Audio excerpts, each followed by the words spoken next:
Hello, everyone. Good afternoon on this cozy Saturday, middle of the day, come and hang out stream. Joining me once again, not someone completely new to the show, is Sim. How are you, my friend? I am well. Thank you for having me. Yeah, glad to have you here. And we do have a purpose for hanging out this afternoon because we're running a one shot in a couple days. I will be running a Curse of Strahd Ravenloft one shot. And we wanted to go through character creation together so that I can use my many, many years of running Curse of Strahd across 2.5 campaigns and your cool idea for a character. So, Yeah. we were I mean, thinking you were num- wanting. number one, I'm a baby and don't know what I'm doing. And Not the number two, character, this is like my not the first character. time doing, no, not the character. Not a baby character. Just me. I'm a baby. Seems, yeah, that'll work. Sims character. We'll come up with a cool name later. We'll come up with a random portrait for now. Uh, just anything for now, I guess. But what were you thinking? You had an idea. You've played a couple of different games now, and you've seen that there are other character options out there other than Mm. barbarian. So Other than a barb, yeah. other than a total I'm barbarian, a thinking, rather spectacular combination.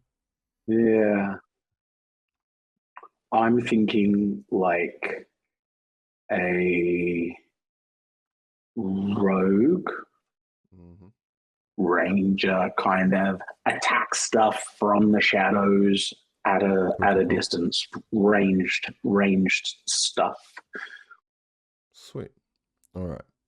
So So that could be interesting, I think. all right. So yeah, rogues can definitely do both. They kind of use primary abilities like sneak attack damage. So when certain conditions are met, if you have advantage, for example, is the first one.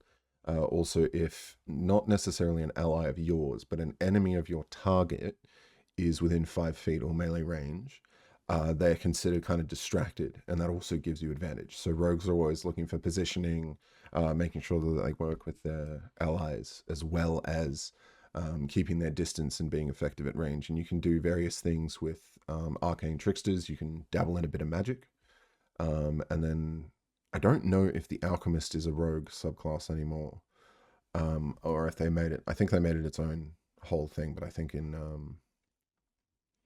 some unearthed arcana. But before we get to that, I guess you'd also need to choose a race. And I think last time we literally ran down the list. You went total what dat, and we went from there.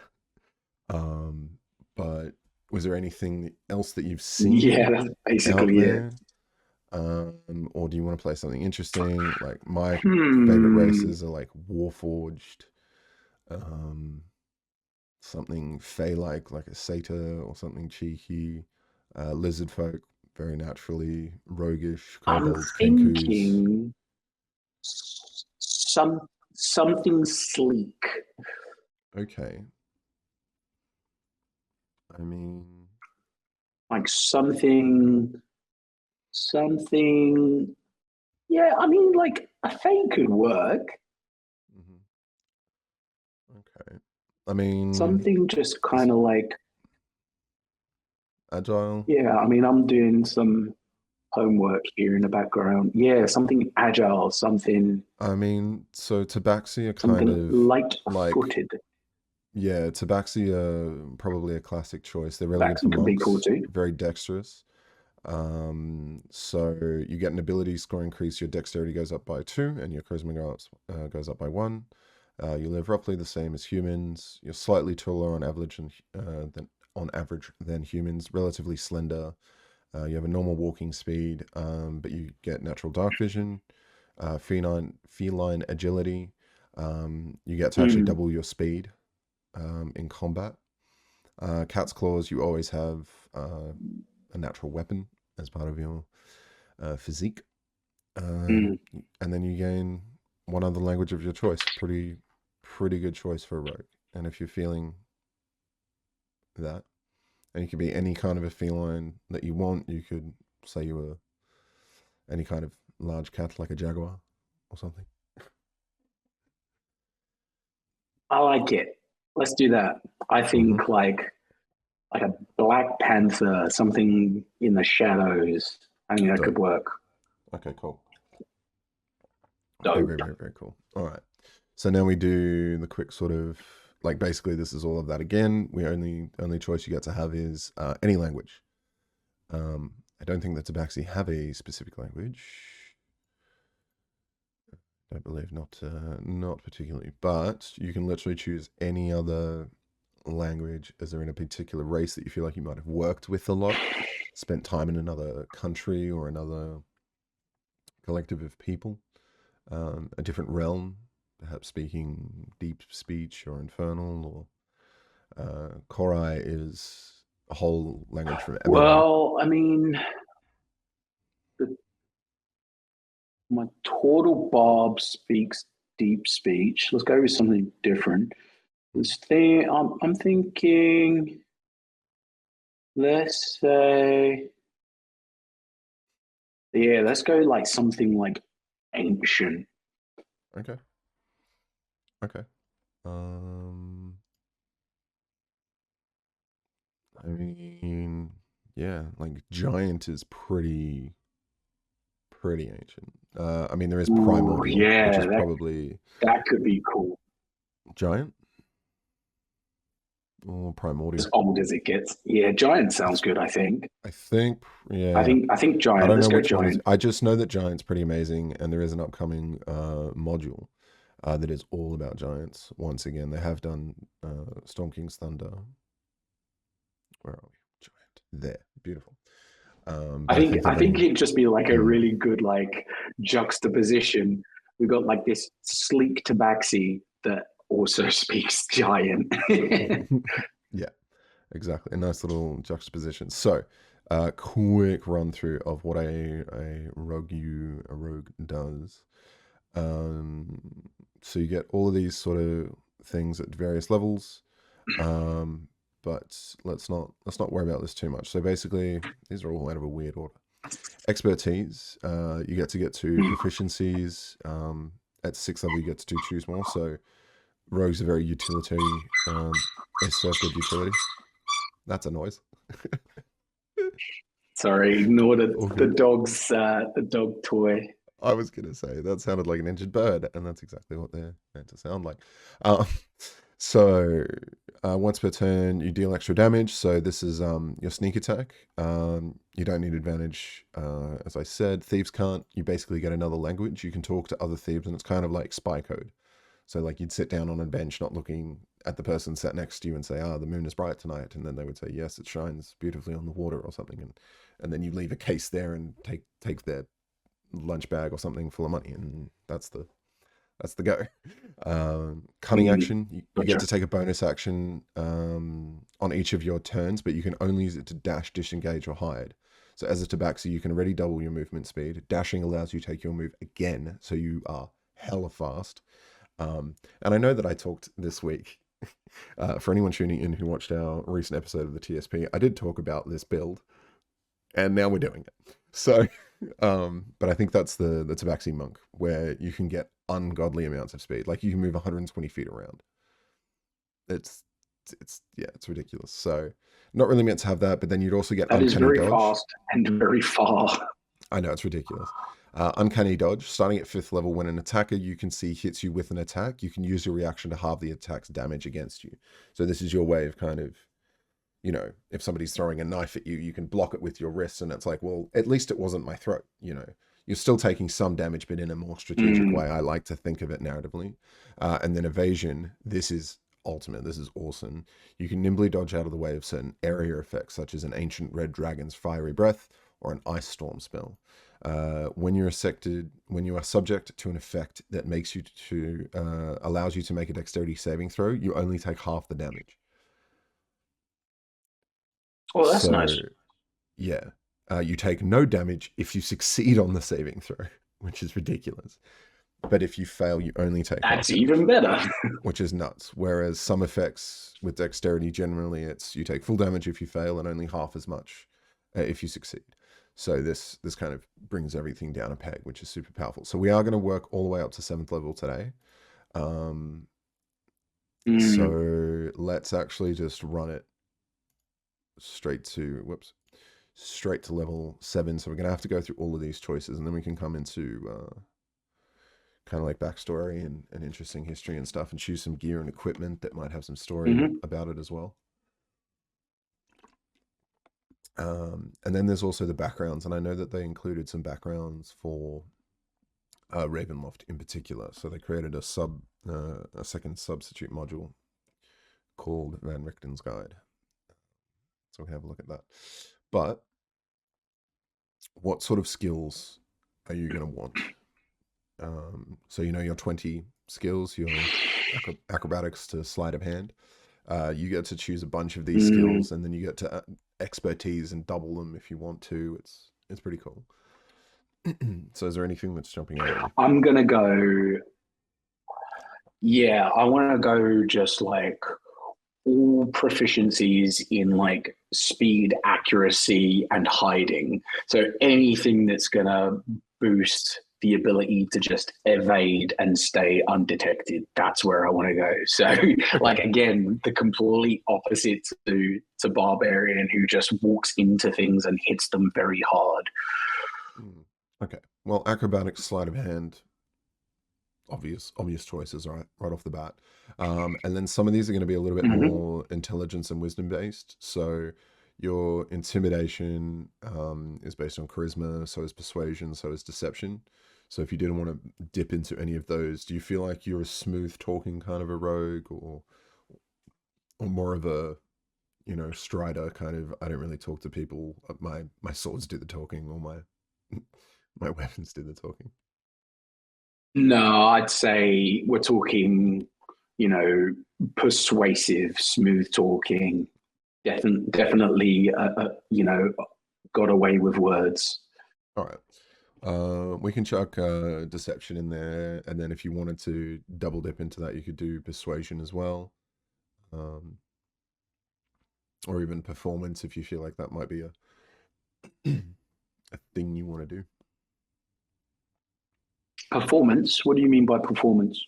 So it's a skill that you could do. So if you wanted to like say be the distraction and like pretend to be drunk for a minute so that people look at you while the rest of the party does something or things like that. Hmm. Like if you really wanted So we've to already got pretend to be someone else, for example. acrobatics, performance,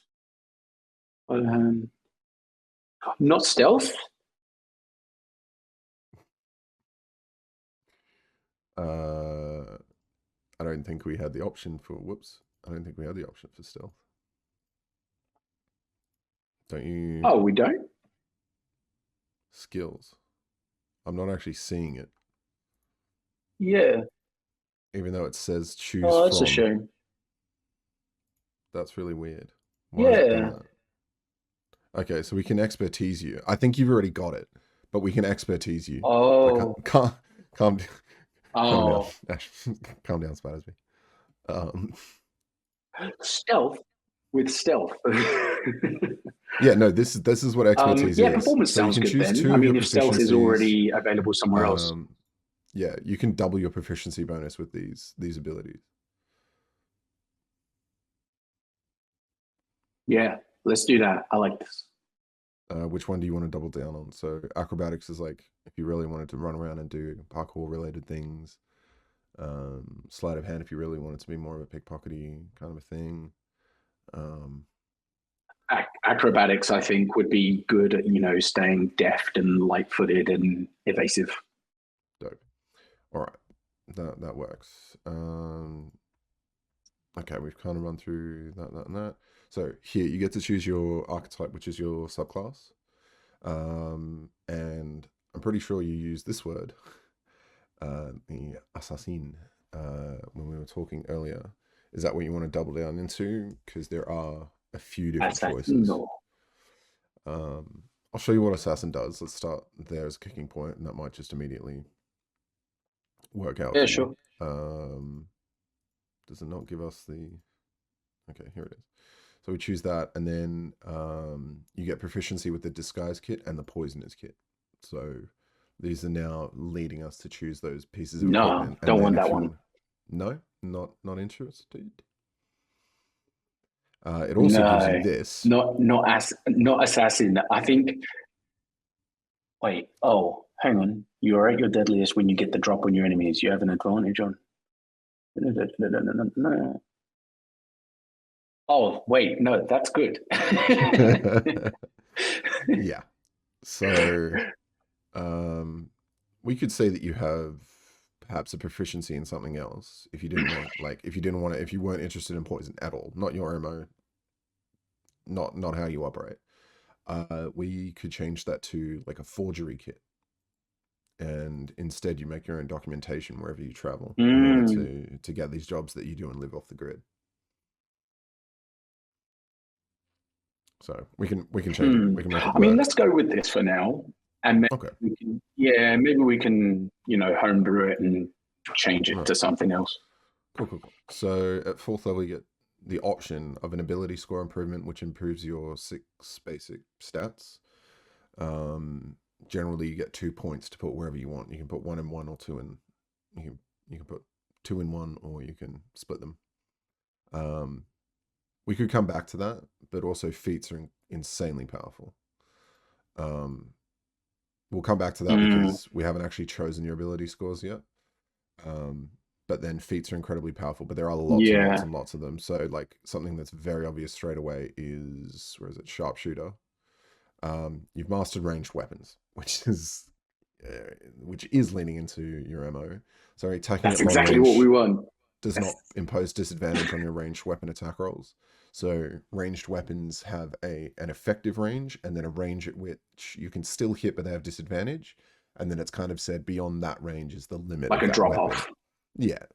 So it's basically like how much force does, because all of them are obviously, missile ranged weapons, they shoot an object. And that's going to have a certain amount of force, whereas a spell is going to have a more considerable range because as long as the magic potentiality reaches its target, it'll then do its thing. Whereas you're shooting bolts from crossbows, like from hand crossbows, or a normal, you can have light or heavy crossbows. There's short bows and long bows. Um, Mhm. so you can flavor that however you want. But at this point, you now get to choose.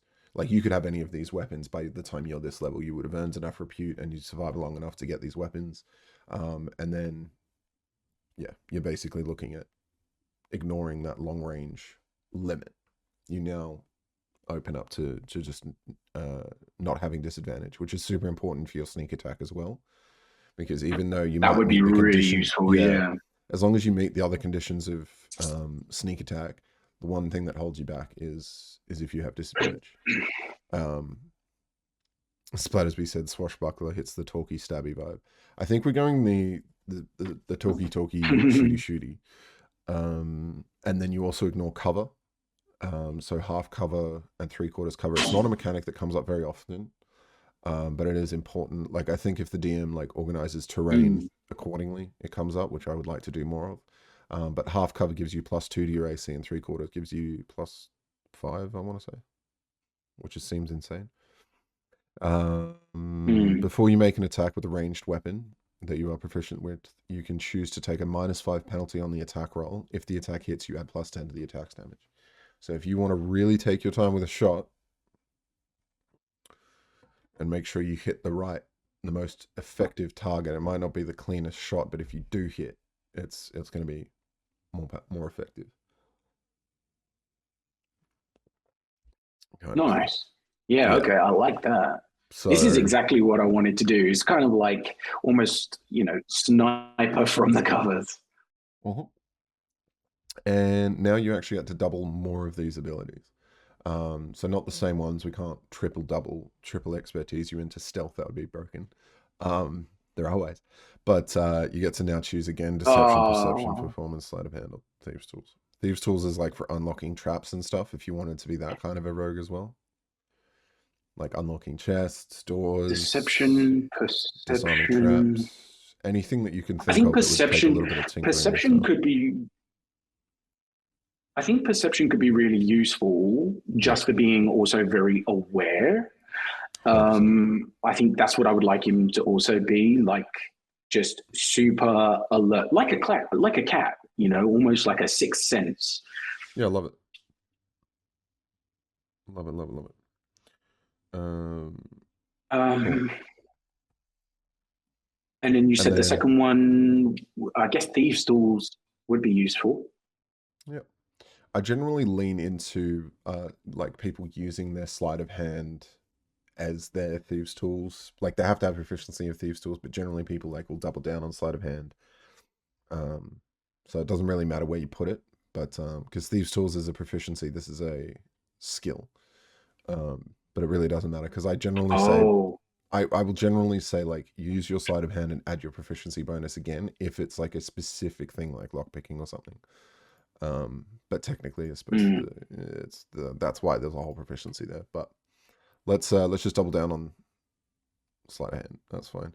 And then you get that evasion thing we talked about before. So when you roll a dexterity saving throw, you only take half damage. Um, if you fail, and if you succeed, you take none. Pretty, pretty strong. We can hmm go standard array, and we obviously want to put dexterity as high as possible. The thing is, something that's a really good idea to keep in mind when making a character um, is this modifier is extrapolated from your total score, which I'm sure you understand by now. But the way that it works is you basically minus 10 and then divide by 2. So whether this is 16 or 17 doesn't actually matter because you round down. Um, so there's round actually no up. point. Oh, Yeah, so there's down. actually Sorry. yeah. So there's no point in us actually making that 15 our highest option to assign before anything else as the 15 because that's not going to actually take our score into another modifier category. You need to dip twice basically. For every 2 points you get plus 1 to a modifier. So if we go 14, it changes our base score to 16, but because of our racial bonus, we get plus 2, Mhm. and that gives us the minimum threshold to have a plus 3 modifier, which is what we want to shoot for. That's going to base all your movement and all your attacks off that. Constitution is your health. Numbers. Yeah. This is why I needed help. Yeah. Well, the thing is, like, yeah, because basically just understanding where that's actually going to end up on those other previous choices. Like normally when you're creating a character, you would actually start with these, and then as you read through, like the player's handbook does a very good job, and it says this class uses these skills. These are the primary choices you want to make. If you want to make a quick one, make sure you prioritize dexterity and this.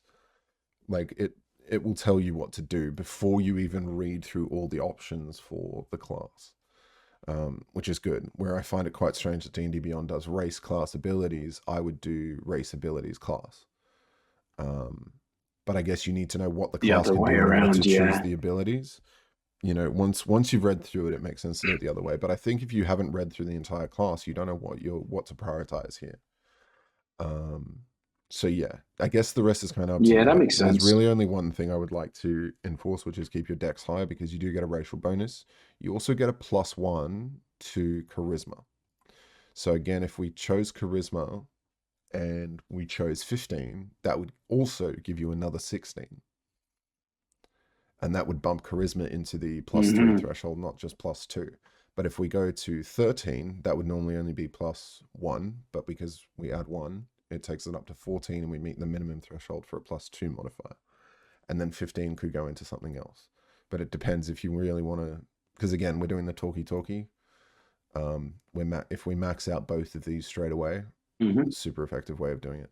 So I know the irony of how we were just talking on the social pillar on Thursday with Ian and Thea. We were talking about this as kind of min maxing. So min maxing is basically we choose one stat that we're just going to completely sacrifice and not be good at all in hopes that we make the most effective character in two other ways. But I think, like we were saying, there's min maxing for the sake of achieving a goal. Like if you just wanted to kill as many things as possible, cool. But that's going to get real tiresome after a while if every single interaction with someone slightly hostile results in an arrow through the neck.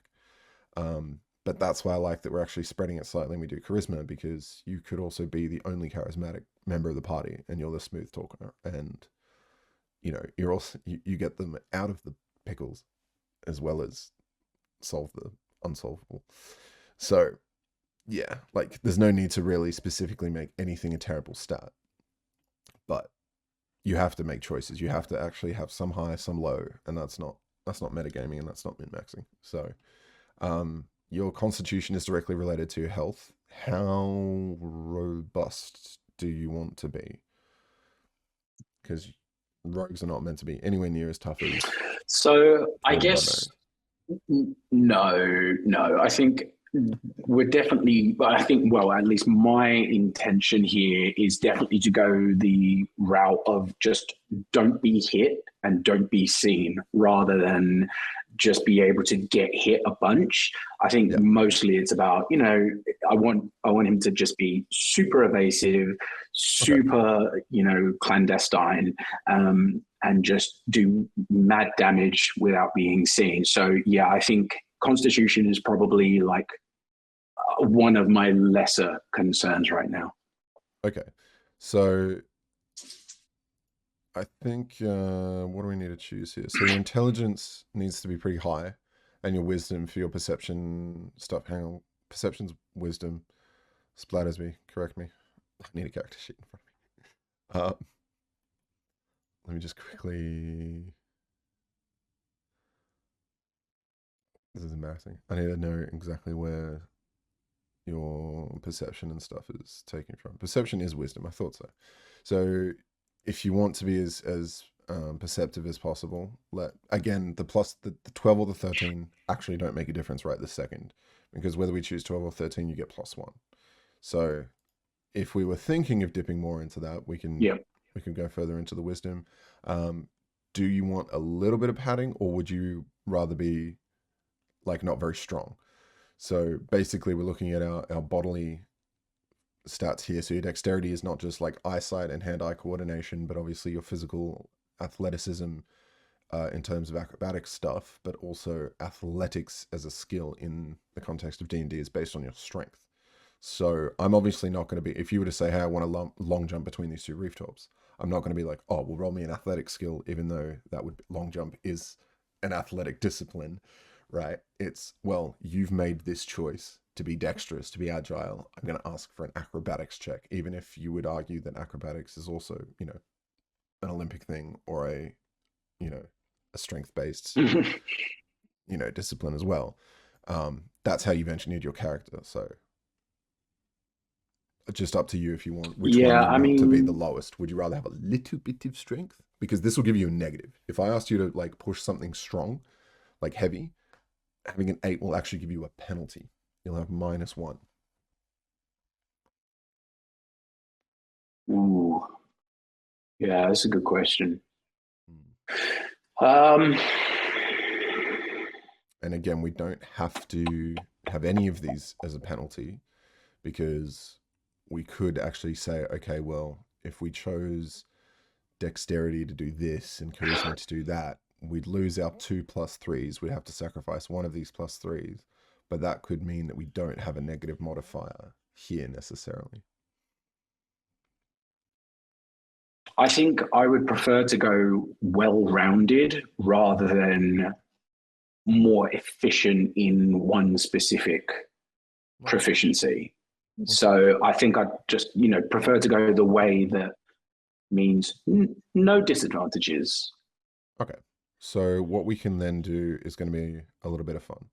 So what we'll do is we'll zero these out. We'll leave dexterity as efficiently as we can, because now 15 is going to have to be used somewhere slightly more suited. So I feel like if perception is going to be important, we'll make that a 15. So that immediately gives you a +2 to that. And that's as good as we're going to get. We'll have a +3 here and a +2 there. Mhm. And now we can muck things around a little bit. So instead, we can have let's take this 10 and keep you nice and average there. And what we might have to do,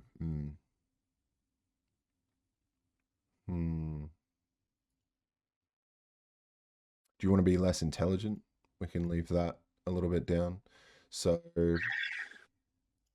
I mean, I think as far as my interpretation of this character going forwards, it's not that the intelligence is very useful. It's more that mm, he's more persuasive, yeah, charming, suave, which I guess mm, isn't necessarily intelligence based.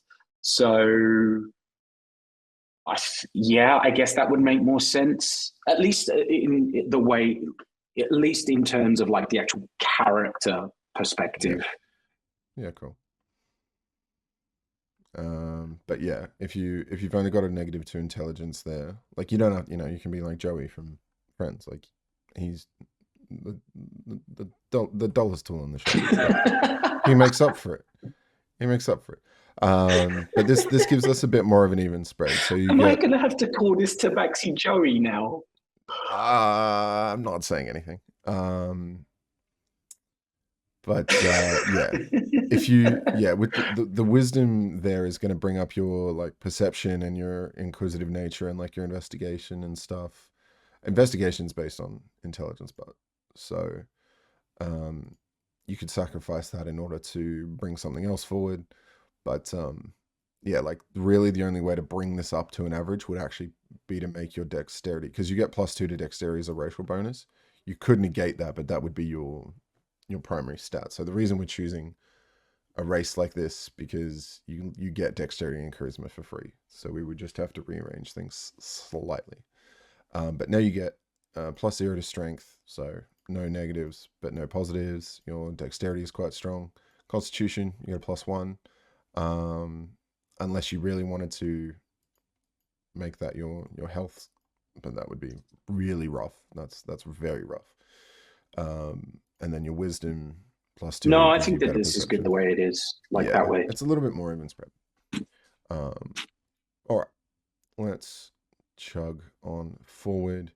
Um, well, now that we've chosen Tabaxi, we can get some vague ideas of choices. For pictures. Now, backgrounds. I'm going to find a better picture. I encourage so. So, um, this kind of opens up a lot of options. Backgrounds sometimes have some cool effects, sometimes don't. So, if we went criminal spy, for example, this gives you contacts with the underworld. Well, are you really going to have contacts with the underworld of Barovia? Like, how long have you been here? Is that your shtick? Faceless. Um, you constantly don a disguise. Yeah, you're never really your true self around people.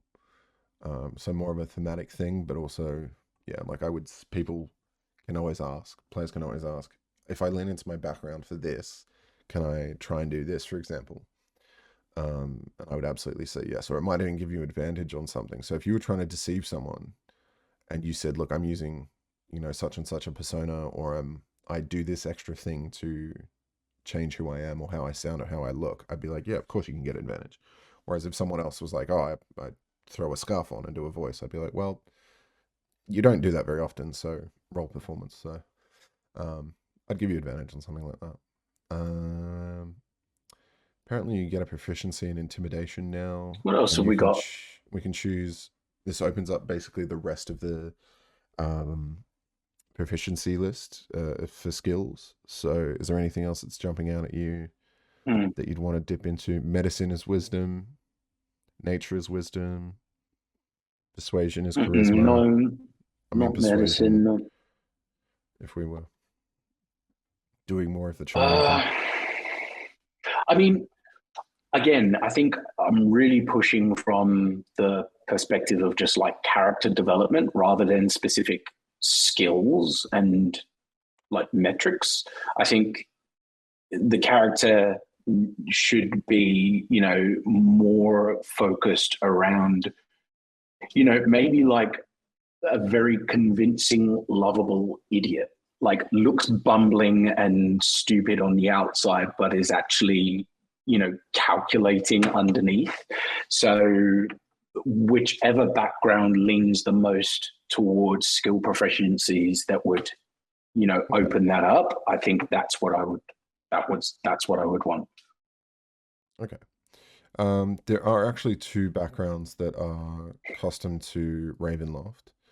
I don't seem to have the Investigator. I Mm. might not have Van Richten's Guide on here, but I do have the Haunted one. So this is like you've had some interaction with some sort of a dark thing. You're haunted by something so terrible that you don't speak of it until it's slain with sword or banished by a spell. It haunts you, might come to you as a shadow on the wall. But it takes a toll on your sanity, and you have to try to overcome it. So that's just kind of trying you into the land a little bit and things like that. Um, Not sure if that suits you, but any of these things could be. What the hell is inherited? You inherit some great value. Yeah, I can't find In terms of investigator. like theme for like why, I think in terms of theme, why Mm, um, my character's going to be there. I think haunted one could actually be quite good because I think it's quite open ended. yeah. Being haunted by something in general would Mm, almost be unspoken, and so it would just lean into being able to develop that along the way. I think that would work. sounds good. Well, this gives us proficiency in investigation. So if you want to think about puzzles and be that more calculating thing, you can do that. And then survival, pretty much a similar thing. I would use it in a Hmm, broader context other than just finding, food, water, and shelter. It's all about tracking and taking in your surroundings and assessing things as a whole. You get two more languages. good. I like this. Two more. Mm. Okay. What was the first one we picked? Giant. I think we ended up sticking with giant. Oh no, you wanted the oldest one. Let's go. Oh no, I can't see it on the list now. Maybe we did. Primordial. And then you can choose another rare language. Draconic's pretty old as well.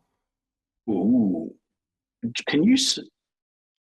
So giant primordial, and this could just be me and like my lack of knowledge here. But is there like a language more specific to like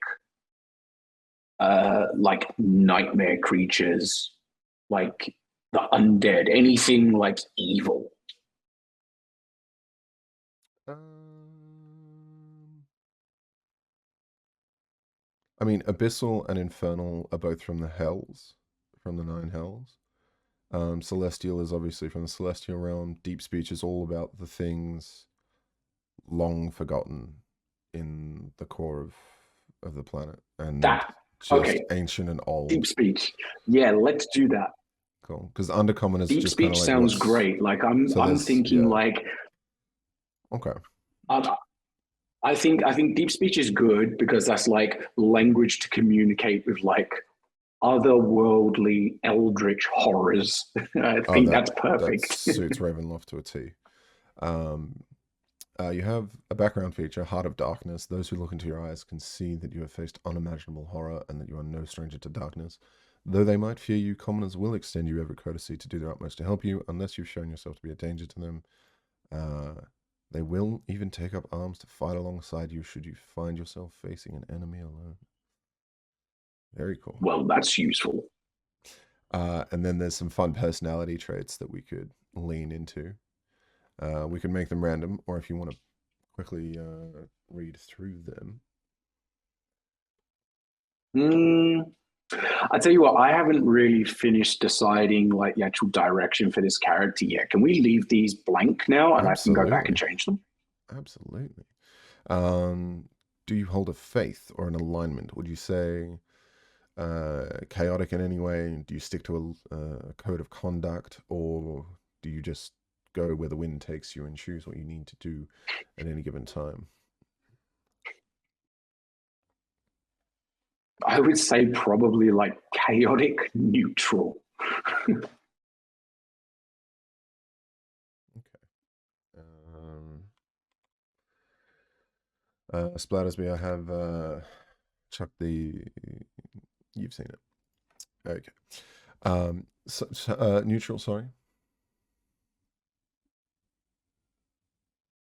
Was there an alignment you wanted to Like, choose? so neutral, sure, not aligned either side, but Okay. bit of a loose cannon, very much kind of like, well, I'm just going to do whatever the hell I like.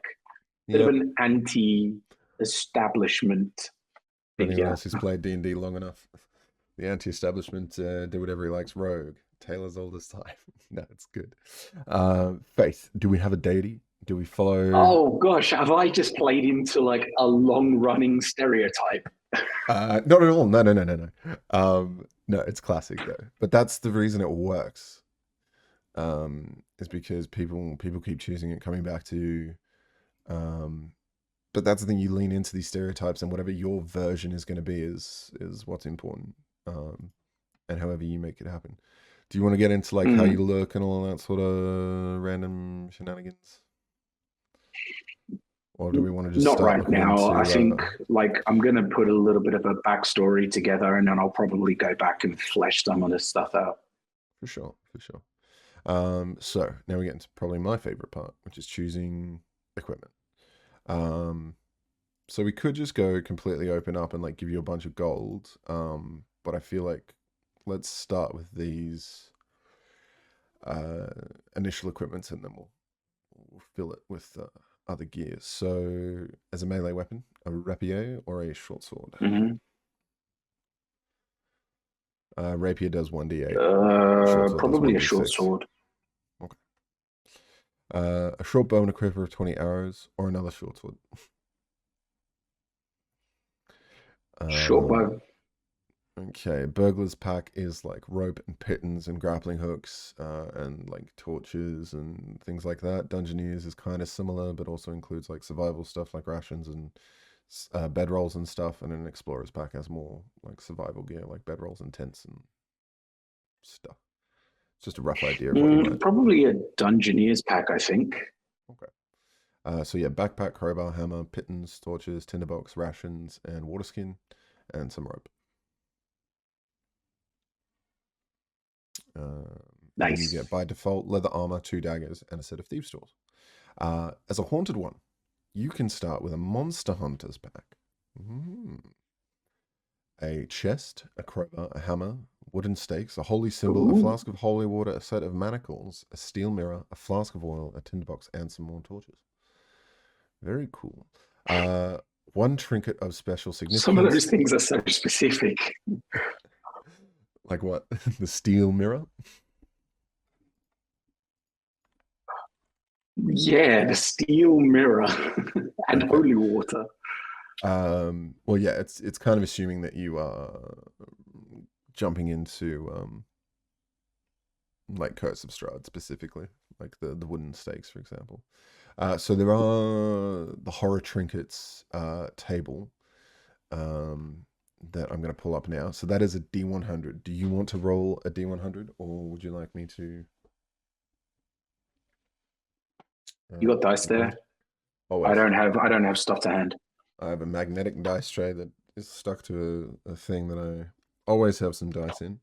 So we can go the Puss in Boots D10. That's Um, perfect. No, of course we Very have to go appropriate. Puss in Boots. It's the tabaxi. And then my other D10 is also cat themed. So this is going to be utterly Yes. perfect. Pardon the pun. So we will say that the Puss in Boots is our 100, and the other one is our our the Puss in Boots is the tens, and the cat themed one is just our other theme. The single digits. 82 is what I found. So let Ooh. me check out this table. Okay, this is quite cool. This is quite cool. I will chuck it in the character notes, but you have found in your possession a trinket, an object of somewhat important value to you, uh, or perhaps a puzzle unyet solved. But you find yourself with an ornate, wax sealed, crimson envelope that resists all attempts to open it.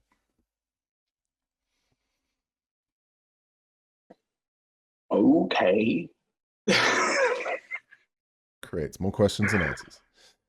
This literally the scarlet letter. Yep. So this is perfect. All Okay right. then. So I'll chuck that into what we have here. Our final character sheet. Wonderful. Yes, I know. Dun, I hate dun, multiple tabs. dun. Thank you. So here we have your character sheet. I will quickly change the appearance because I like to do so. And I've got lots of backdrops with cool themes. Dark and rainy. A bit gloomy, perhaps. Nice. Yeah, I've got lots of options. So many options. Or you could have like a. This is quite cool. Very Ravenloft. Old Dark Towers. Dealer's choice. Cool. So, if we go into inventory, looks like we didn't actually end up choosing our starting equipment. Did I not add that to the character sheet? Weird. Dungeon pack, starting equipment. Maybe I didn't. There we go. I did. All right. So now I get to equip all of these things because I don't think you would never not have any of these. Your backpack's equipped so we can see all the things that are in it, and then you have a chest that you would carry perhaps in a cart or leave in your place of residence that has a bunch of other equipment in it. But you might just bring it with you just in case. Is there any other things that you wanted to add? Because we can look into the equipment here, and I think we should give you a magical item of some description. Now it could reinforce your capabilities as a sneaky shooty, and we could give you like a magical bow, for example. Or if there was some other idea, like a cloak that helps you hide. Anything that you might be drawn to?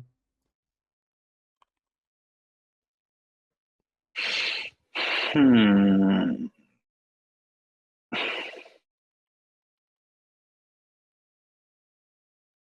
Sorry, I'm sitting here trying to kickstart my imagination. Oh, good. Um, I'll introduce you to the oath bow, which is something I give to uh rangers, most rangers when they get to a worthy level. And the oath bow is very, very cool. So when you knock an arrow into the bow, it whispers in Elvish, "Swift defeat to my enemies." When you use this weapon to make a ranged attack, you can command, as a command phrase, say "Swift death" to you who have wronged me, and the target of your attack becomes your sworn enemy until it dies, or until the dawn of 7 days later. You can only have one such sworn enemy at a time. When your sworn enemy dies, you can choose a new one after the next dawn. The reason you would want to have a sworn enemy is when you make a. I know this isn't showing up on stream. Sorry, guys. Um, when you make a ranged attack roll with this weapon against your sworn enemy, you have advantage on the attack roll. In addition, your target gains no benefit from cover other than total cover, and you suffer no disadvantage due to long range. You already have this against most people anyway with the sharpshooter feat. So if you then wanted to have that specifically for your sworn enemy until you kill them, you could. I would let you swap this out because you're doubling up on that skill effectively. So then you could take something else instead of sharpshooter, but then you would only have it on your specific target, not all targets. So we could come up with another magic weapon instead. In addition, blah blah blah. If the attack hits, your sworn enemy takes an extra 3d6 piercing damage. While your sworn enemy lives, you have disadvantage on attack roll with all that's other nice. weapons. So the only penalty is if let's say you made Strahd your sworn enemy, you see him, but you have disadvantage on all attack rolls with other weapons. So you can only use your oath bow. I mean, you can't only use it. It just means you have a penalty. You would only want to. And you Yeah, don't get any of those understood. benefits to another target. So it's just a potentiality. Yeah. So I like it. yeah. And if you think it's good, then I think it's good. Yeah. I mean, there's a couple of different options. There's also like the Hellfire shortbow, made from infernal iron and traced with veins of fire that shed dim light in a 5 foot radius. Any humanoid, so no like beasts or anything like that, killed by an attack made with this weapon has its soul funneled into the river Styx, where it's reborn instantly as a Lemur devil. Um, Purely interesting. But also, we could come up with our own cool magic item if you wanted to. Something that really, really suits. I have given I've given really, really cool hand crossbows to some rogues before. And it looks like they do have the hand crossbow. So if you wanted to do like dual hand crossbows, you technically can't unless you take the crossbow mastery feat. So that would be another thing that would open up. So if you wanted to be the sniper, you'd obviously choose more of a long bow or a short bow for maximum effect. But if you wanted to go pop, pop, pop, pop, and come in guns blazing, crossbows could be an option. Or we could just kind of flavor it. We could say that you have this hand crossbow and it's flavored as this hand, what is it? Hand of warning. This magic warns you of danger. While the weapon is on your person, you have advantage on initiative rolls. In addition, you and any of your companions within 30 feet of you can't be surprised, except when incapacitated by something other than non-magical sleep. The weapon magically awakens you and your companions within range of any, if any of you are sleeping naturally when combat begins. That could be pretty powerful. You're not really supposed to rest in Ravenloft. So you just can't be ambushed. Yeah, so basically you can't be ambushed. And having advantage on your initiative rolls does now play in perfectly with the sharpshooter feat, I believe, because I think the sharpshooter feat locks in place the assassinate skill. So your assassinate skill, you have advantage on attack rolls against any creature that hasn't taken a turn in the combat yet, and you any hit you score on them, if they're surprised as a critical hit. So if you have advantage on initiative, that means you're more likely to be at the top of the initiative round. And that means anyone who hasn't taken a turn in combat, you can suddenly make a very, very impactful attack roll. That's This sounds basically, perfect. Let's do I know, that. I know, it sounds completely perfect. So what I think we'll do is I'm gonna give you a +1. It's broken. I love it. Yeah, it's pretty perfect. So if we go magical, we won't make it a. I do apologize if anyone can hear that gardening tool outside. Can anyone hear that? Slightly? A little bit. God damn. I do apologize to everyone. I didn't think my neighbors were going to be doing gardening right outside my window. So, It's cool. mostly fine. Great. So what we might do, we could just modify this and just call it whatever we goddamn wanted. So I'm going to chuck it into your equipment. We will enable it. We'll equip it. And then we're just going to go straight into here and customize it. Now, I know you guys can't see this on stream, so I'm wondering what I need to do to change that. If I change the size of this. Yep, that'll That do is it. suddenly very large. Yeah, that'll break it. Now it is Let me smaller. just, you know what? I'm not going to get too fussed about the details of this. Wow, that is right outside my window. Let's not worry about it. What do I want? I want the Chrome tab. That's what I want. I want to just shift everything over slightly and give us a bit more screen real estate because we are just focusing on this for now. There we go. All right. Not perfect, but it'll work. Is the stream okay? Stream looks like it's getting there. It's recovering. I think we're good. Did it even go? No, it didn't happen on stream, did it? Because I didn't make the transition. There we go. Ta-da. No. That's better. Cool, cool, cool. All right. So now we can actually talk about this hand crossbow that we're going to turn into something else. So we can just call it a name. What cool name do you want to call your epic bow? Give it a cool name. So it's a hand crossbow. It doesn't have to be. Uh, We can reflavor it as a long bow, a short bow, a recurve bow, whatever you want. Chinese archery bow. oh, okay. I like the idea of it being. I like the idea of a short bow. Like I said, the character is nimble, is light-footed, so something like dexterous and just being able to kind of hoof it around is a good idea. So whether that's a crossbow or a short bow, I think either way it works as long as it's not heavy. Um, do we want to give it a fancy name? We call it the short bow Oh, of I've got a good something name. This might be a bit shit. cringe. It's a bit edge. It's a, it's a bit edge lord. I think. Let's give it. Let's call it a touch of spite. I love it. I love it. A touch of spite. Amazing. All right. So we have judged it as thus. Now we need to change its. We should probably just actually modify a short bow at this point. I've just realized. So we can Oh call it yeah. legible. Okay. I don't know. Like it's kind of weird because we could just yeah, we could make a proper custom item and then add it, but I think that's just a little. Did I just add another short sword? I don't know what I did. Short bow. All right. So we can go in I here think you added a and change it sword. to Yeah. this. Yeah, we can change it in there. And so I want this to have a +1. I think I want to give it a +1. So your hit DC would be 6. We want to edit this to be +7.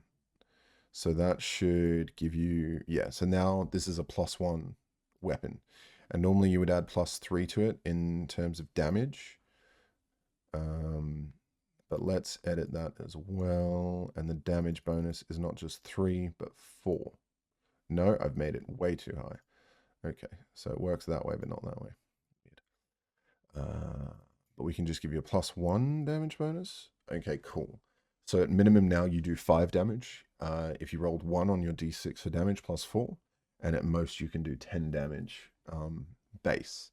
But with your features and all of these other combos, you're going to be able to do a lot more. In very specific situations, you'll be able to do a lot more. So I think a touch of spite, we Mm. might just delete that one and we'll use this one. And is there anything else we need to specify on this? I don't think I can label it as magic and give it a cool name, but we can, that'll be fine. All right, so we have a touch of spite, and then in the notes, did I? Did not. Now we need to pull up the goddamn hand crossbow.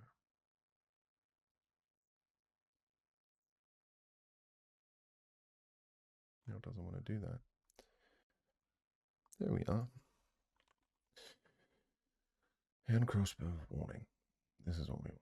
All right, so now you get to have the range and everything. So basically, your maximum effective range is 320 feet. Now you get to ignore this 80 feet thing because what that was giving you was your maximum effective range and then your Mm. maximum potential range. But now you ignore that everything beyond 80 up to 320 is just normal flat rolling, which is super, super dupe.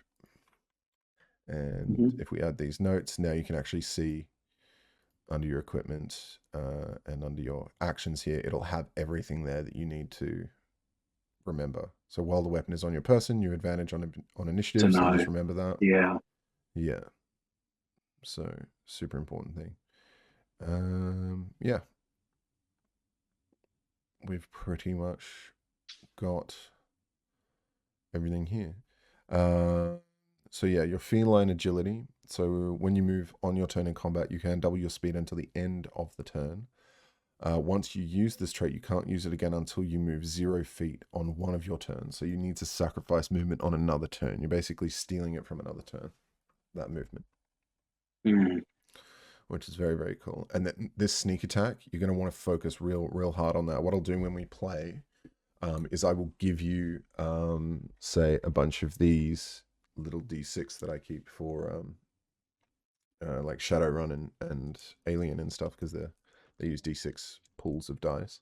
I'll give you, say, Mm. 4 of these, because when this will remind you to try and look out for opportunities for sneak attack, and then you can add these 4d6 specifically to um, one of these creatures that you hit with a finesse or a ranged weapon if you have advantage. You don't Hmm. need to have advantage on the attack roll. If another enemy of the target is within 5 feet of it, that enemy isn't incapacitated, and you don't have disadvantage on the attack roll. So this gives you the maximum effective range. So remember that we just said with the short bow. Um, you would, if you tried to shoot at a target over 80 feet, you would still be able to try and hit them, but you'd have disadvantage, which would have negated your sneak attack. So because we've taken this feat over here, that's opened up the potential for this a bit more. And then because you're going to have advantage on initiative rolls, you have a better chance of starting much earlier. Which means you're going to also lean into your assassinate ability, and your assassinate ability automatically gives you advantage on attack rolls against any creature that hasn't taken a turn. So if someone's not necessarily meeting those sneak attack conditions, the first sneak attack condition is if they have advantage, you get to do sneak attack. So in an ideal situation, you're going to try and roll high with your advantage, with your initiative. You have advantage on that, +3 because of your dexterity to the initiative roll. That gets Hmm. you to shoot first, and then you have advantage on this attack roll, because any creature that comes after you, want to choose a target that comes after you. So if you're not the highest, you have to choose one of the other targets. And then if you do score a hit against them, they get Yeah. a critical hit. And now this is where it all comes together. When you roll a critical hit and you add your 4d6 for sneak attack, you meet the prerequisite for sneak attack first, you add the 4d6 to your 1d6 +4. So you're at minimum rolling 5d6 +4 for that attack. If you hit, it becomes a critical hit because of assassinate. And that means you now double all of those dice. So you could be rolling 10d6 from a single shot from your bow. That's what you wanted to do, right? Yeah. So just so you know, that is how you maximize the effect of this. It's kind of like building a deck in like Magic the Gathering, or like anything else that you, if you've ever been familiar with deck building games, is you know, not necessarily a deck building game, but like maybe pre-constructed or anything like that, is everything synergizes eventually, but generally a lot of decks meet a certain amount of conditions to have a win condition. That's how they're engineered, and that's kind of how this works at the end of the day as well. Um, is you try and do this to gain this advantage in this combat, and you set yourself up to do an insane amount of damage. So yeah, I'll bring a bunch of dice because you'll be rolling a bunch of d6. Um, Sounds yeah, good. yeah. So if I roll 10d6 right now, I'll just give you an idea of. Well, that was actually an insanely good roll, because I rolled 5 5s, 6 5s, 2 4s, a 2, and a 3. So there's 30 damage out the gate with the 5s, 38, 41 +5, +4. So that's 45 damage in one shot if you meet the right conditions. Oof. Yeah. So just so you know the potentiality for your character. And then there's all of the facts that you will be avoiding this damage as well. So your cunning action, if you want to take a bonus action on your turn, you can dash, disengage, or hide. So if anyone gets up Mm. to you in melee combat, you can disengage as a bonus action. Um, Yeah.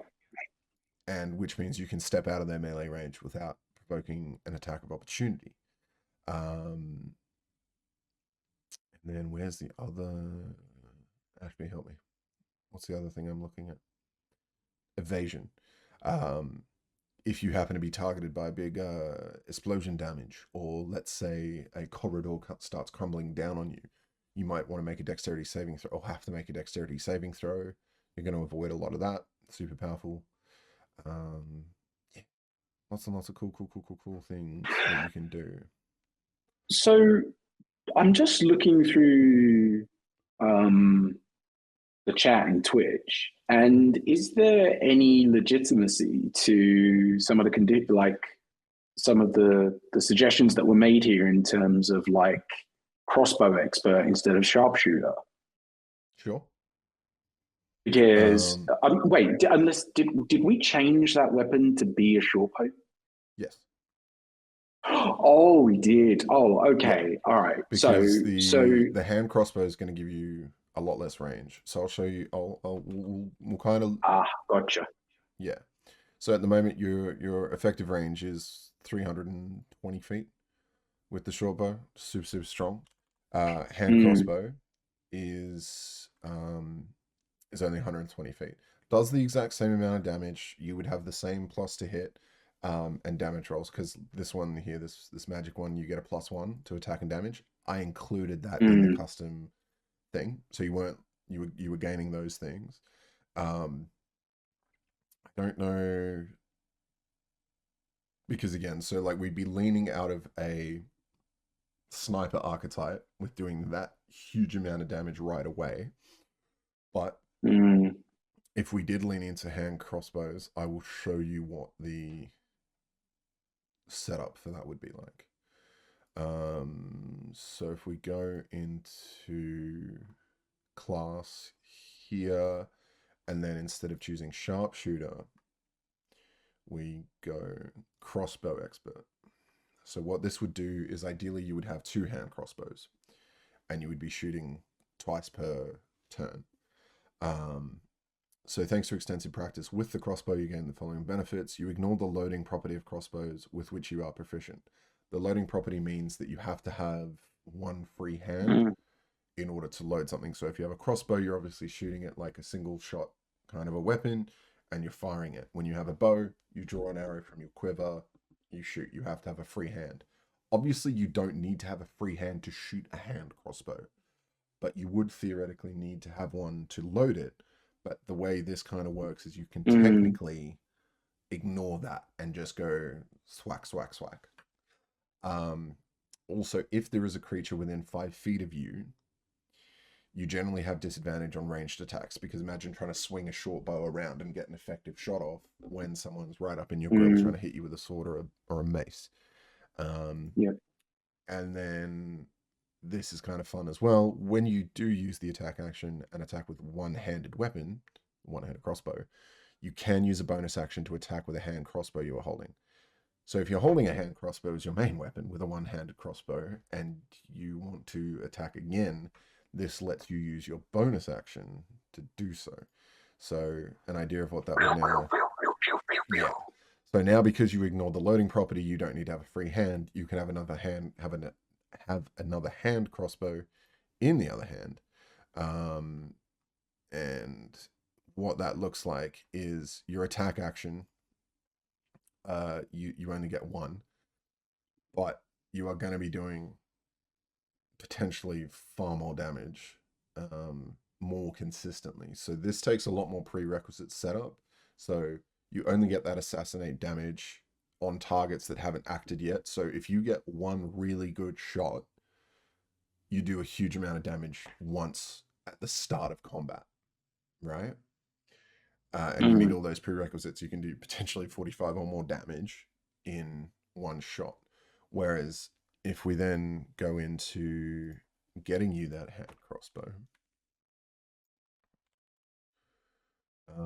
or we could just do a +1. I think the hand of warnings a bunch of. Actually, does that synergize with anything that we've done so far? Giving you advantage on initiative rolls is still a great idea, regardless. And we could say it's a +1, but we can just add this hand crossbow +1, and then if I equip that and we compare the two side by side, so you can see here your range would be up to 320. This takes you down to 120. You're not going to need any more range than that, I promise you. Um, and then your damage and your to roll are exactly the same. But now, if you don't meet all of those prerequisites, like the sniper, we'll just call it the sniper build, Mm. Because you no longer have sharpshooter, you lose the ability to sacrifice the to hit roll in order to do more damage as well.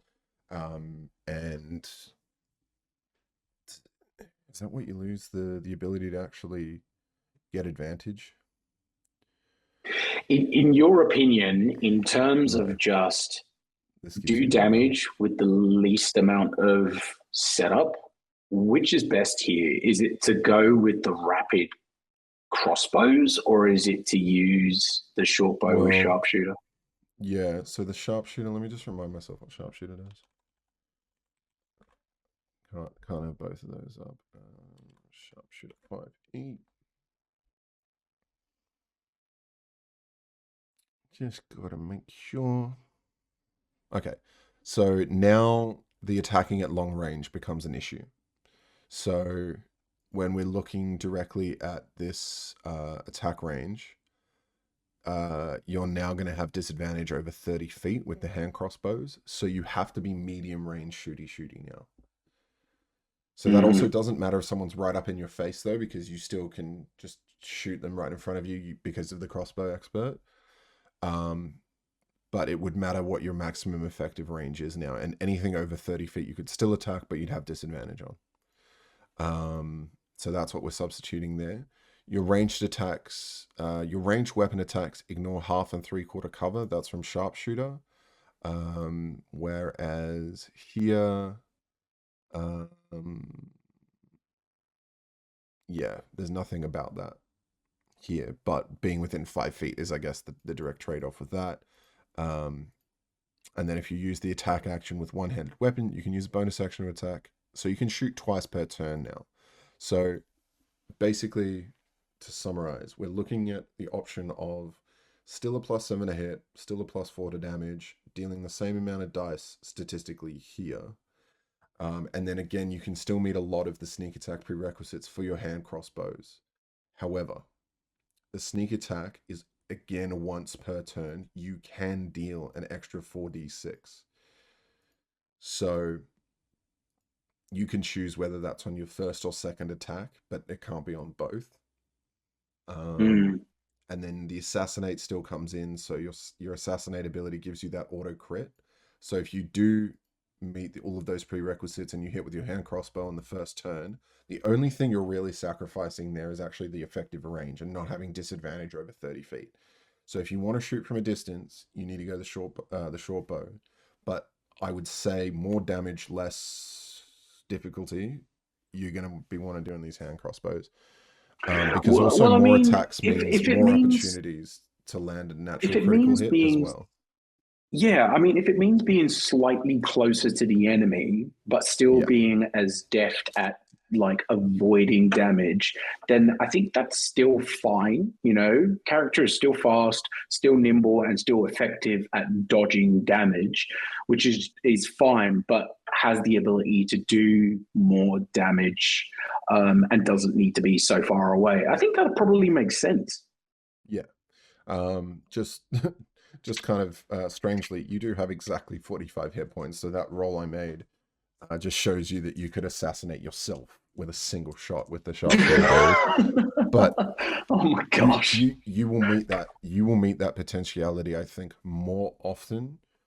Um, because if you try and shoot your hand crossbows past 30 feet now, it'll give you disadvantage. So even if you meet all of the other prerequisites for sneak attack damage, you can't get that if you're trying to shoot a target further. You could have both, but here's the thing: you wouldn't be able to shoot one-handed. You could always have both and be beneficial, but I wouldn't give you a magical. I wouldn't give you two magical weapons.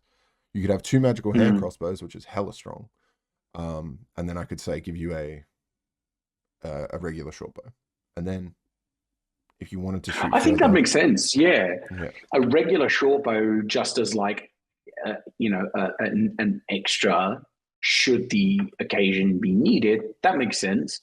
And two magic crossbows would be dope. yeah. All right. Um, Let's do it.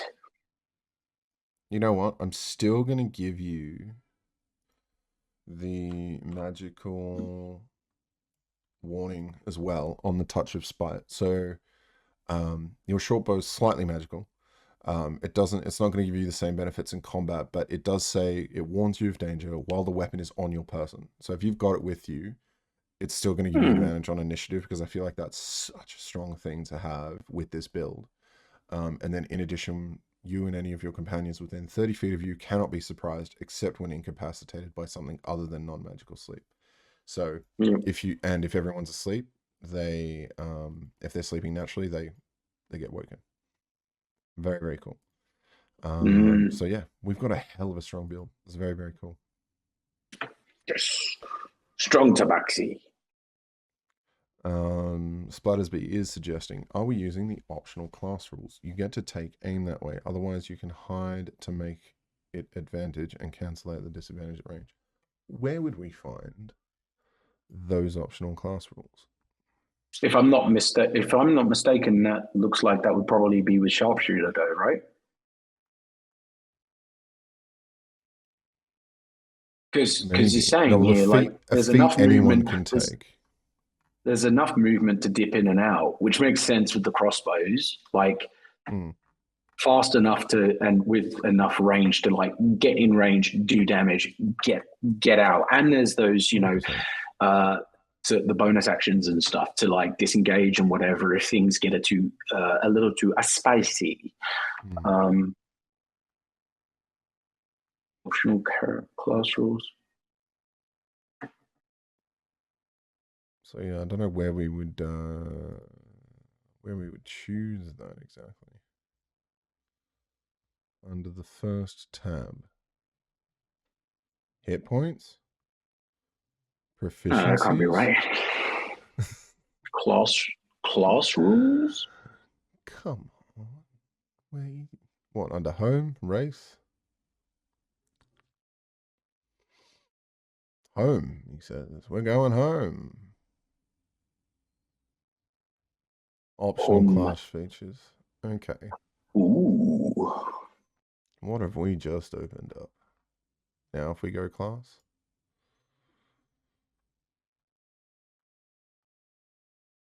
Okay. Optional feature manager. Okay.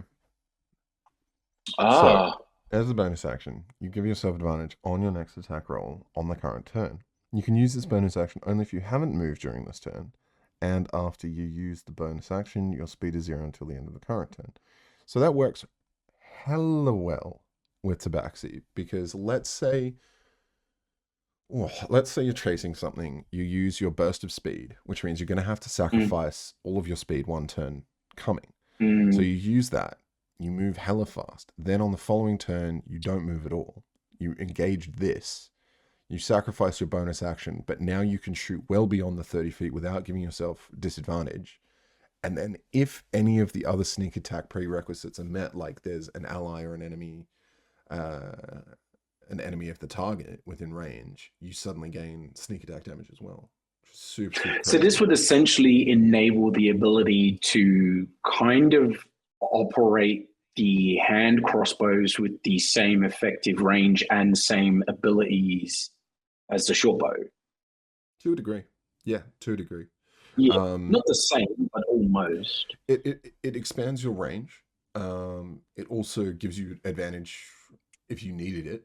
But it's basically now it's opening up more options. So the short bow is like we really want to try and meet those situations, and I can shoot once per turn and sometimes do hella Mm, damage.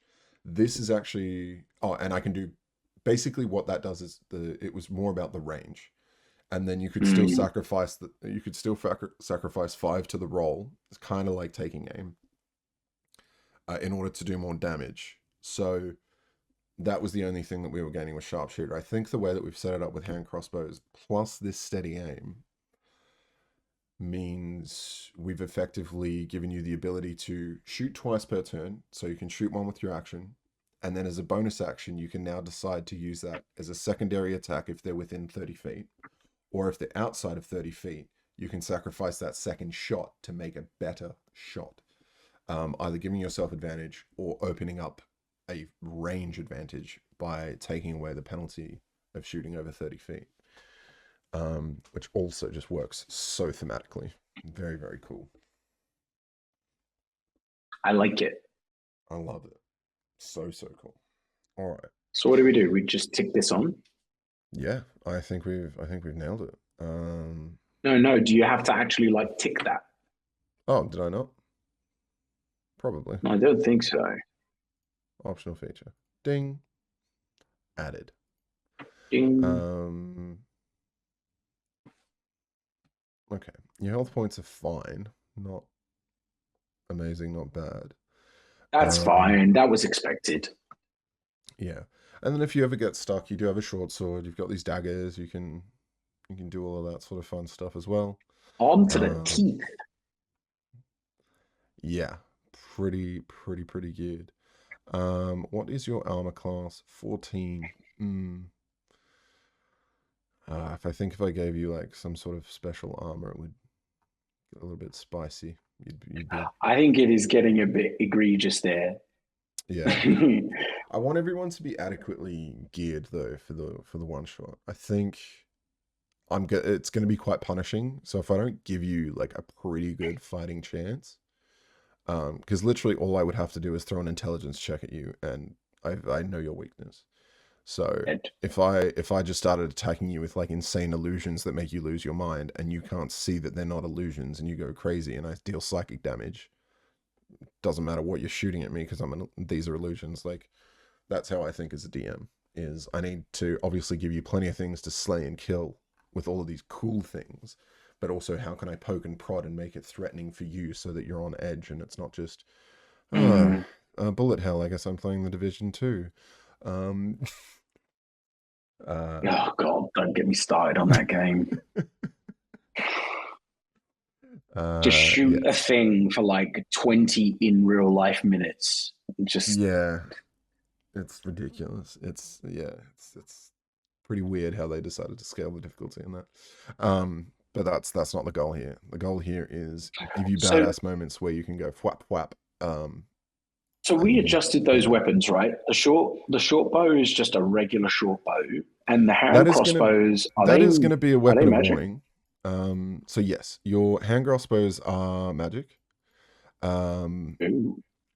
so you get a +1 bonus to attack and damage rolls. A Mm. touch of spite is also magical, but it's just a weapon of warning. So all it is Yeah. gives you advantage on the initiative rolls, um, Mhm. and any companions within 30 feet of you can't be surprised. So you guys basically can't get Yeah. snuck So up on that's you. just the. Imagine It's a like phone a vibrating in canary. your. Yeah, it's like a canary. It's strapped to your back, and it vibrates whenever an enemy is nearby. It's like Sting with goblins and Vibrating golems. short bow. Yeah, why not? It goes buzz buzz, makes a hell of a racket when everybody's nearby, or it could send out a nice chime, like some wind chimes, and it's like, oh god, there's danger nearby. But yeah, you can also do all of that sneak attack stuff with your daggers and short sword because they are finesse. So just so you know, you can also drop down on someone from a rooftop, and if they're surprised, I'd give you like advantage and stuff. And you would be able to deal sneak attack damage. So suddenly your dagger becomes pretty fucking strong. Like even though it does 1d6, Mm. 1d4, and your short sword does 1d6, you suddenly add those 4d6 in any attack you make is pretty powerful, pretty special. So, um, yeah, did you want to add any sort of flavor to them, like personality now, or did you want to just have a think about that more for the game? Or do you have any other Nah, questions, like anything else we I'll could do that stuff. shape it into? So the personality stuff, I'll go through and do that Yeah, in a cool. little while once we're done. Um, but I think so far, I think that's pretty cool. Yeah, we've done a pretty good job. Um, I'll just kind of move things around on the old deeper, deeper, deeper, and beyond. Uh, have it on there.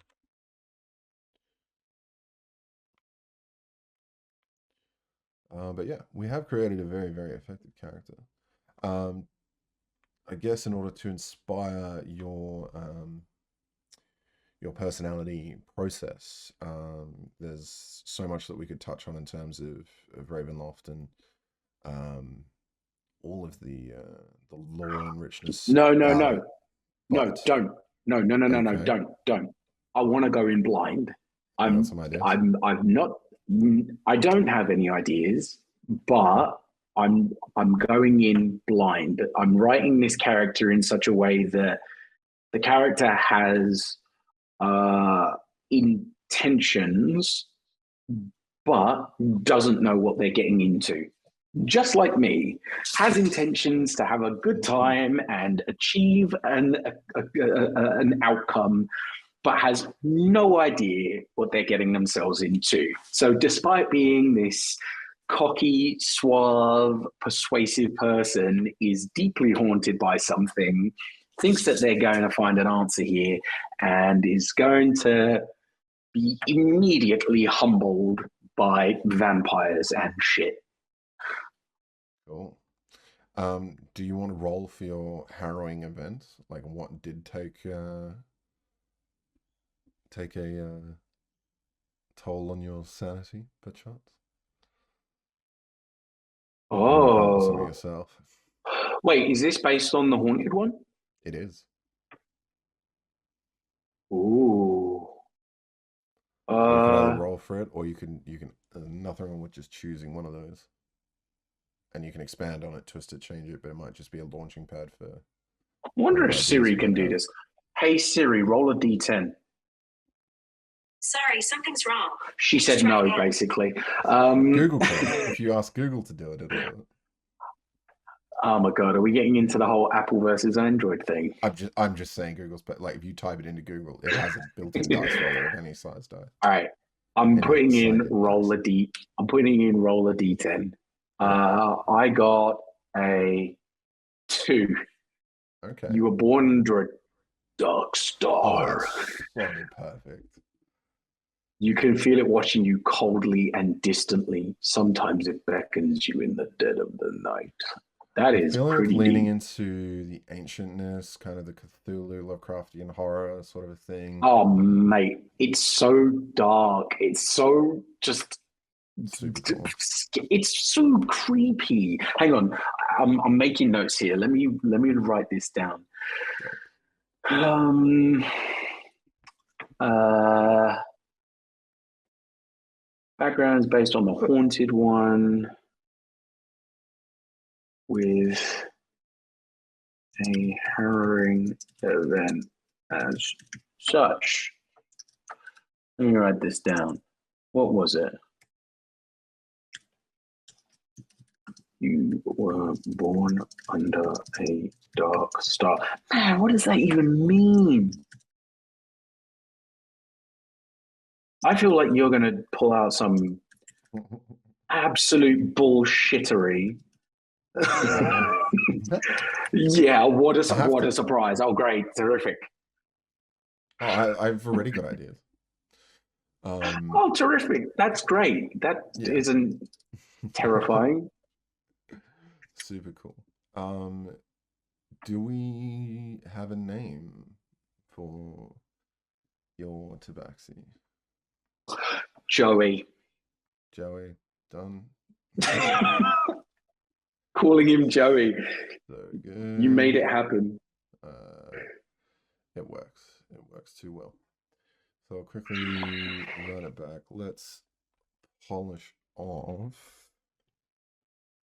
So yeah, in the campaign Ravenloft one shot, I would have What is that sent a Heart link. of Darkness thing? The Heart of Darkness. Where?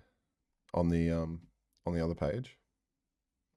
I think it was in like no. So it was in like the character description, maybe, or something like that. Might have been Joey Nine Lives. Joey. uh, it was on the character Joey Nine Lives. God damn it. Yeah, thanks, Splattersby. It is 9 lives, all one word. Yep. Thank you very much. So good. Sweet chain. Some of these suggestions are so weird. Amusing leaf. These are probably No. tabaxi Nine. oriented ones. Because if you go to fantasy name generator, this is just really cool for I all see. sorts of Yeah. thing. But if we go fantasy and folklore, there are lots and lots of potentialities. But if we go into like pop culture and stuff, you can go straight down into, well, there's definitely D&D somewhere. Like it's one of these categories. But yeah, you can go places and locations, other names, pop culture, like specific video games. That's pretty cool.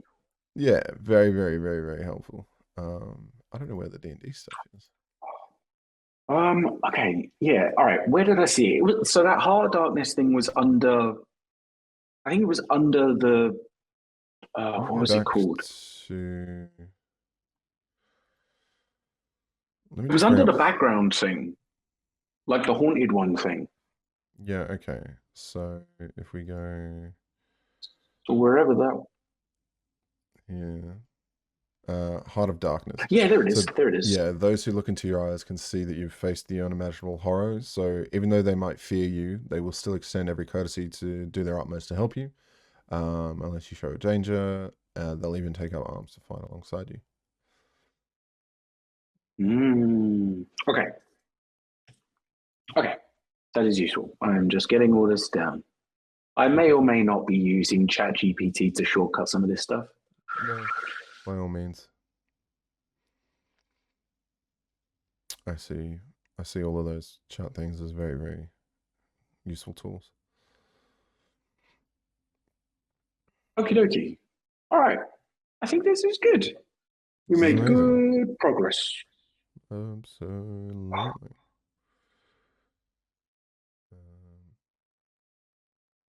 For sure. So yeah, give us a cool portrait. Not now, of course. Not going to demand that of you.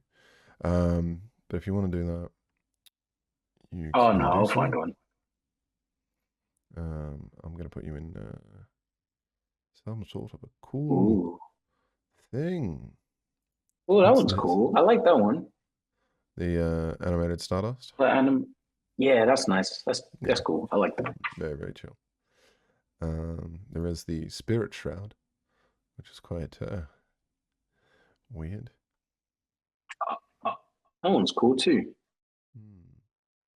Some of these are fantastic. Oh, Dark Eldritch. Some of these are fantastic. Um, Wait, what? Oh, wait, we got to go animated Dark Eldritch. I think so. I mean, it looks, yeah, let's do that. We can go like a gunmetal gray. Oh, dude, I just found the best portrait image. Okay. Oh my word. All right, hang on. I'm going to download this.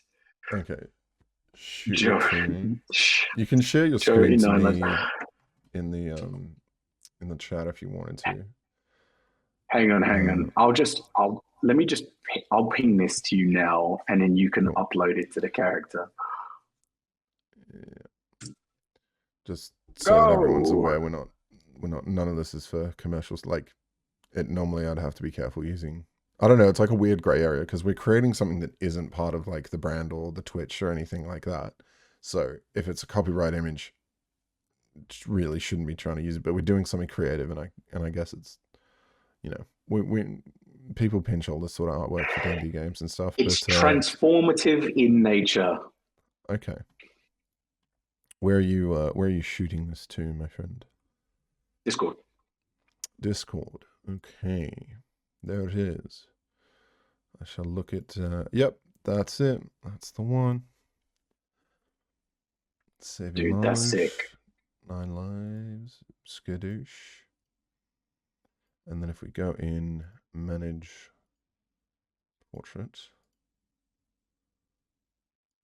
There's some talented artists out there, man. Oh yeah, so true. All right. Why D&D don't is you like have? such a terrific platform for artwork. I keep saying that. Like anything artistic. There's so many opportunities for people to do something creative. Like I don't particularly draw. Like I've tried to learn how to draw recently, but I've got an eye for like graphic design and details like that. So when I get my hands on map making software, oh my god, it fits perfectly in the frame as well. Um, it's really really fun to like bring something amazingly visual together. Maybe it didn't save. I don't think I gave it enough opportunity to upload.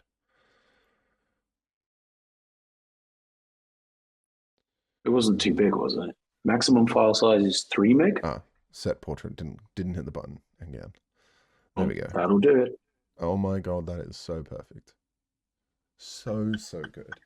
Ooh, it's so deep, like God dark and damn. broody. Dude, this God is damn. cool. That's so dope. Joey, he Joey is Nightlight. born. That's so sick. I love it. I love it. I love Gladys B, thank you for the name. Jarrod, thank you for the character. it. You're so welcome.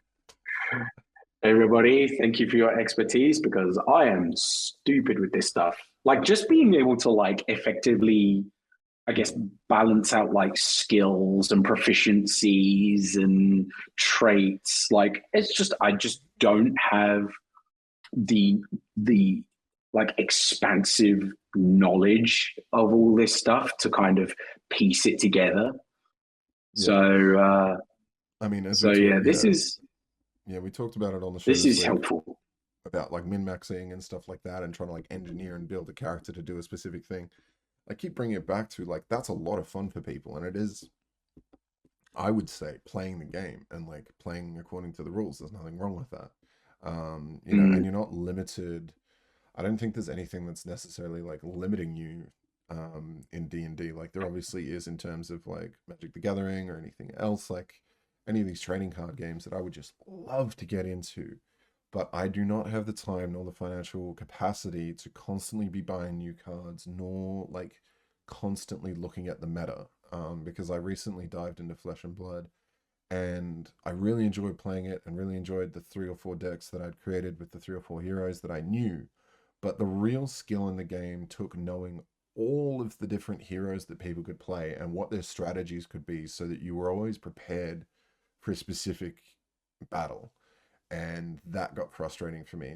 And I feel like, I guess, in Magic the Gathering there's just so many different ways you can play decks, and um it's just too much for me. But when you have I think something like sometimes D&D, that's the tricky yeah, part for some people. It becomes very yeah, overwhelming. It's difficult to pick mm, things up casually without having yeah, like it such an doesn't matter. extensive knowledge.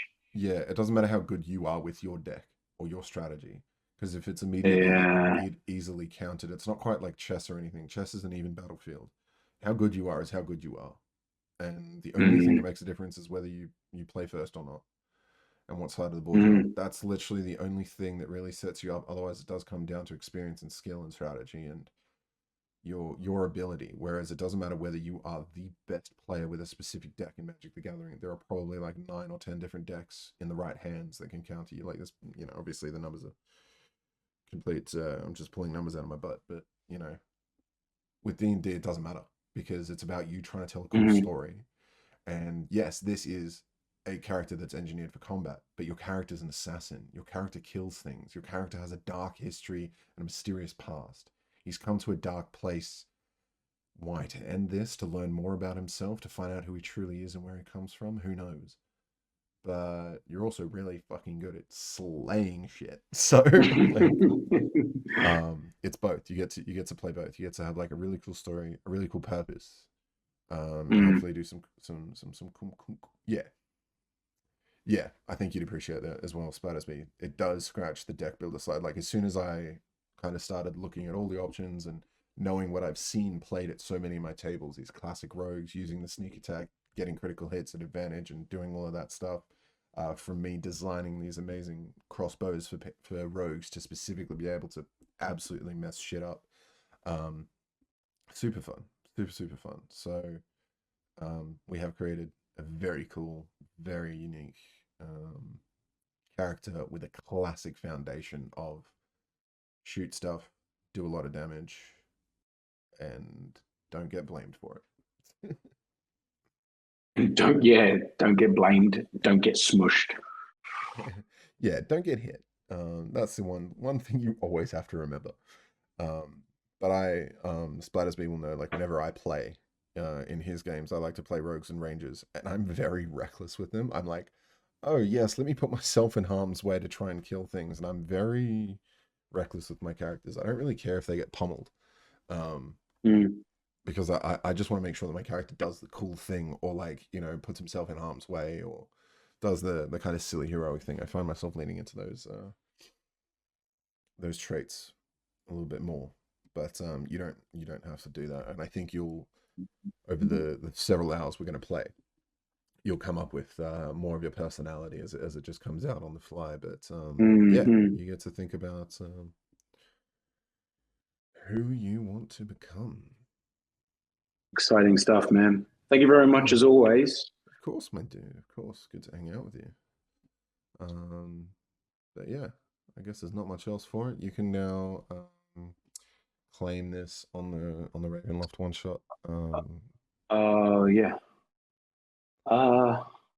Thing. How? I think I chucked it in the Facebook Messenger, or I can send it to you. So, oh wait, no, I see available characters. I got it. Yeah, and then you can Claiming an claim it as your own. unassigned. Yep, join with this character. Got it. Very cool. Got it. Oh, it looks like I'm the only one that's made a character so far.